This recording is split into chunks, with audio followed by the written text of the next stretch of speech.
and gentlemen, on the phone, impromptu call, Mayor de Blasio. We didn't even tell the world you were calling today. Mayor. Because I don't think you knew you were calling until you heard Donald Trump suggest yesterday at his weird town hall thingy with Sean Hannity that he thinks stop and frisk should be the way we police nationally. Did you hear this? I did, and Ibro, it shocked me because, well, it doesn't shock me when Donald Trump doesn't know anything about public safety because he has no experience with public safety whatsoever. That he doesn't know what police leaders think. He doesn't know what really is going on the ground. But to say, oh, stop and frisk was this wonderful thing we need it everywhere is absolutely out of touch with reality. He also suggested that crime went down because the stop and frisk went up after. It's the exact opposite. Crime was going down well before stop and frisk was instituted in an unconstitutional, inappropriate way. When that happened in the previous administration, what we saw was a growing tension between police and community. It was counterproductive. It was taking us in the wrong direction. It was making it harder for police and community to work together. We ended that broken policy. What happened? Crime went down more. We're on a track to the fewest shootings in the history of New York City this year, and that is we're on track right now to the fewest stops we've seen in many, many years. And it proves when you bring community and police together, it actually helps you get safer. So, Mayor de Blasio, if what I'm hearing you say is when the community and the people enforcing laws and our elected officials actually communicate and everyone feels a part of the process and they feel involved and they feel like their community and their city loves them as much as they love their city, that means we make progress.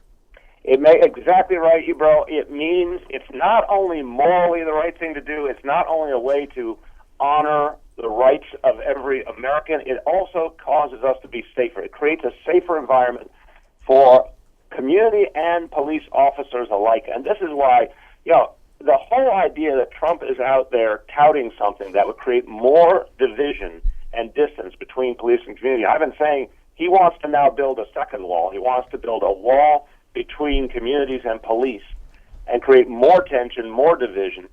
And he doesn't even know what he's talking about in terms of the facts in New York City. Here's the biggest city in the country. We have been able to drive crime down by ending the unconstitutional policy of stop and frisk, and we've shown that for 3 straight years. And he's supposed to come from here. He doesn't even have a clue of what has happened under his own nose. Well, because he's not in touch. He's a millionaire, billionaire, New York City elitist who actually has never been a part of anything that has to do with people who actually live real, regular lives here in New York City. That's never been his real life. So I don't know why he would speak to that. Now, Mayor de Blasio, you, sir, have been on this program several times. We have a great relationship. The tension that's going on nationally between police and the local communities, local police, local communities. You've been in politics how long? How long have you been? I first went to work on the David Dinkins campaign 1989, so over 25 years. So you've seen a lot of social change. You've seen unrest. You've seen change. You've seen protests. Have you ever seen a climate like what we have today in the country and speak on how you see this playing out? Because obviously what's going on in North Carolina right now, what just happened in Tulsa, Oklahoma, after we just had a crazy summer. Obviously we've had our issues here in the city with the Eric Garner case. Speak about where you see the path and where we're headed as a country and just your vision as a 25-year politician. Because the difference now is you have police leaders all over the country. You have community leaders who are acknowledging the change that we have to make. And, I was just watching, I'm very impressed. The mayor of Tulsa, Oklahoma, happens to be Republican, being very clear about we have to be transparent in these situations. We have to tell the public what happened, even if it's not such a pretty situation. We have to be clear and honest about it, and we have to talk about accountability. You went back to the last time we had these kind of tensions in our country. There was a lack of acknowledgement of what was really happening and a lack of willingness to deal with it. So I actually think we're making some real progress, but it has to be a uniform national approach. I would take what Trump said, turn it on its head. What we need as a national approach is to not have things like a broken policy of stop and frisk, to have a focus on de-escalation training for all of our officers, implicit bias training so our officers understand how to deal with what they grew up with, which we all grew up with, a whole host of things to bring police and community together, and accountability tools, body cameras, and other accountability measures so the public can have confidence. That's the way forward, and I think most big police forces are moving in that direction. Well, hey, Mayor, it's Rosenberg. Now, you just brought up that you do see progress, and we were just discussing this earlier on the show. You see people getting really frustrated and some violence even in Charlotte. We don't know whether those were protesters or people who just showed up, but the bottom line is, do you feel that what's happening right now in terms of the unrest is actually potentially a growing pain of progress, and like this is sort of a Band-Aid getting ripped off towards us actually getting somewhere? Because people feel like they're hearing of people dying, but they're not seeing any change. Do you actually feel like we're on the road to change? Yeah, I think it's the beginning. I think you said it in a very good way. I think it's right. Look, 400 years of structural racism that is not overcome overnight. And let me say, the protests, the peaceful protests, have had a very powerful positive impact. Black Lives Matter has had a powerful positive impact. The violent individuals, who are clearly few in number but have had a very, very unfortunate impact, have only disrupted the progress, in my view. And the people who say hateful things towards police officers are only making it harder. So the vast majority of folks who have been protesting, I think, are moving this country forward. It comes down to this. We actually have the formula. Here you've got the biggest police force in the United States of America.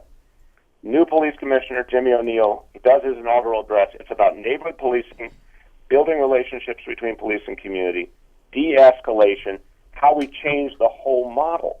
And if the biggest police force in the country, they're going to be doing implicit bias training. That means the biggest police force in the country is literally saying, as a matter of policy, we have to weed out our biases, all of us. That's huge progress. You couldn't have believed that would happen even just a few years ago. So yes, this is a painful moment, but we are going somewhere. Mayor de Blasio, and ladies and gentlemen tuned in right now, that is the mayor of our great city. Mayor de Blasio dropping gems right now. Facts. And Mayor de Blasio, you and I want to have a off the record conversation at some point, or maybe you're comfortable having it on the air. You'd have to let me know.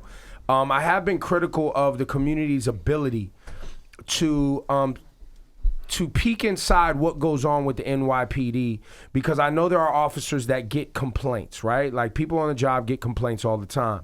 And I believe that another step that our city could make is to make the community aware and the police aware that if you have, like Officer Pantaleo in Staten Island, who had a record of issues in the community that he was supposed to be serving, right, leading up to the Eric Garner case, if we had known that, couldn't we have moved Officer Pantaleo off of that or out of that community to prevent things from escalating? Because when there is a tumultuous relationship between an officer and a specific community that they work in every day, that is a recipe for disaster, I believe. And I believe that we could get out in front of that if there was more transparency there. And I really want to have an open dialogue with you when the time comes or off the record about how we can move that forward. Well, let me say something now, and I also always welcome that dialogue with you, Ebro. I think it's clear we need to, first of all, train every single officer in how to appropriately work with the community and be respectful of the community, and that is now the training model at NYPD. Every new recruit, but every officer is also being retrained each year.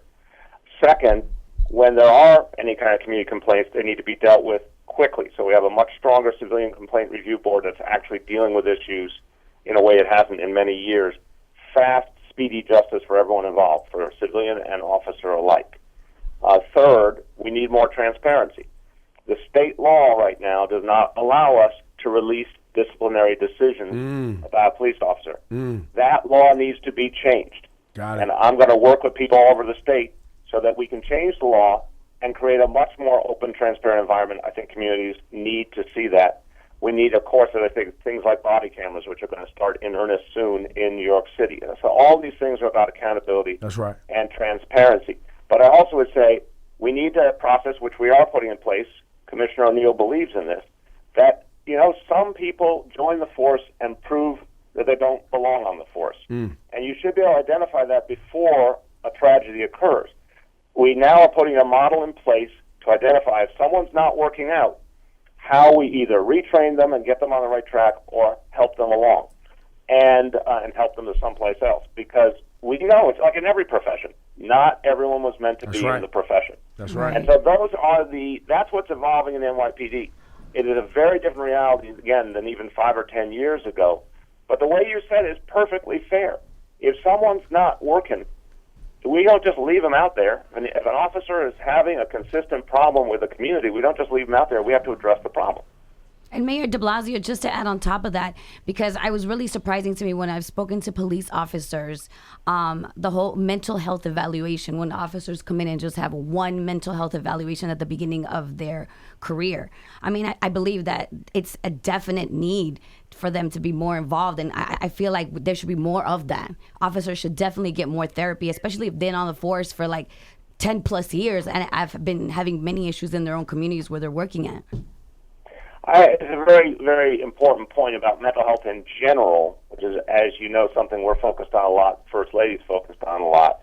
But I think when we look at the stress our officers go through, which is extraordinary, they're supposed to be the way things go in our society. They're social workers. They're problem solvers. They're intervening in every conceivable kind of situation. They need a lot of support, to say the least. And also, one of the things we've instituted is more and more training for officers to deal with other people with mental health challenges, because that's sadly a big part of their job. They deal with a lot of folks who are violent or disruptive because it's actually a mental health problem. And we are trying to help our officers understand how to diffuse those situations and see those warning signs. I think your point is there's a lot we need to continue to do to deepen our support for officers so they can do their job well. Exactly. Mayor, I haven't heard you say anything yet about your thoughts on Colin Kaepernick's protest. Obviously, been a big issue. Everyone's been talking about. We know him pretty well because he dates our coworker Nessa. Just wanted to get your thoughts on Colin's protest. I think it's had a positive impact. Now, look, I want to be clear. I have a different view, meaning not a different view of the changes we have to make. I think I would agree with Colin on many of those. But I believe in saluting the flag and the Pledge of Allegiance and all, because I think it's a statement of faith on what tools we have in a democracy to change. I think it's a statement of our own personal responsibility for change. But for those who don't participate to make a point, I believe their underlying point is fair, and I believe they're trying to do something good and positive. And let's face it, he has helped to bring this discussion to another place. Because I think it's a little bit counterintuitive. You got folks who really admire him as a player and admire athletes in general, now being jolted a little bit to think if someone like him was perfectly, safe and secure in every way in life, feels the stain of racism, feels the sense of threat that has been created by our history, it kind of jumps people into recognition. We got a big national problem. Let's say it out loud and deal with it. Facts. I mean, once again, this is the mayor of our New York City. Yes, that's right.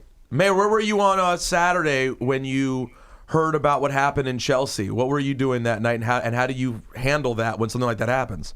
Yeah, I was at Gracie Mansion with Sherlane, and we thought, nice mellow Saturday night we're about to have. And when we first got the call, it's a very consistent pattern. The first few calls are very gray. Something exploded. You don't know if that's a gas explosion or a water main or what it is, but it quickly became apparent that something bigger was going on. I got down there to find out. I could tell as it developed that it was something that was important to be present for. And then as soon as we understood that it was not an accident, that it was something that clearly there was evidence of an intentional act, it was very important to get out there and say that right away. I'm very, very clear about not rushing in the first instance to say, this was terrorism or whatever other definition. That definition should be used when law enforcement experts come to that conclusion. But we knew quickly that it was intentional, and I wanted to get that out to the people. I wanted to be very transparent about the fact this was no accident, and now we're in a situation, and we all got to become very vigilant to deal with it. And let's salute all the law enforcement workers and the way New York State and city worked with New Jersey and the FBI and all the agencies came together to move quickly, because that was done. Could have gotten scary here. Swift. It was swift. Quick. They were very quick. They did an extraordinary job, and NYPD and FBI, for example, work really, really well together, very closely, very quick. But the public played a big role here, too, and this is one of the things I think is going to evolve in this time we're living in. We sent an alert out to all cell phones and devices as soon as we had a sense of who the suspect was, to get everyone in this together. As you know, it was that bar owner in New Jersey who did the heroic thing of calling the cops the minute he saw the guy. That's right. And that was the difference maker. It was a woman on 27th Street who saw the second device and alerted police so they could get over there and protect people. So I really want people to understand we're in an age now that it's more complex and in some ways more troubling, but it also becomes more participatory, if you will. Everyone can be part of helping law enforcement. One conversation you overhear or one package you see on the street, calling that in immediately, giving the benefit of the doubt to picking up the phone and making the call rather than explaining it away, that can save a huge number of lives. That can allow us to catch someone who means to do us harm. So the public is in this, and they need to feel as partners with law enforcement. Mayor de Blasio, ladies and gentlemen. Mayor, before we let you go, we just want to thank you for calling. This weekend, the Giants play the Redskins. I know you're a football fan. I think we lost. Are you there? Are you eliciting an opinion here, Ebro? I am, because Rosenberg is a Redskins fan. Yeah. Many people on this show are Giants fans, Yes. and I want you to pick a side. That's all. Because I know you got friends down there in D.C. Yeah, I don't like the name Ebro. Ah, Oh, You don't like the name Ebro? Me neither. No. This Redskin name has to go. Oh wow, So controversial. Let's just start with that. Okay, I may agree with you on that, but I still have to root for my team. It's sort of like the flag, right? I don't love everything about my team, but they're my team. I respect that, but then you need to tell your team to get a name for the 21st century.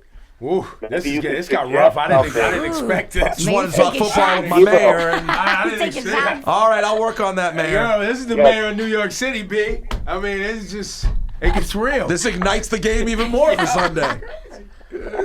Hey, man, we appreciate you taking time. I think you're on the way to the gym or something, right? Yeah, exercise is everything, brother. It's like this is how we keep going in this work. There you go, man. Are you all chest, no legs like Kanye? I'm not going to comment on that matter.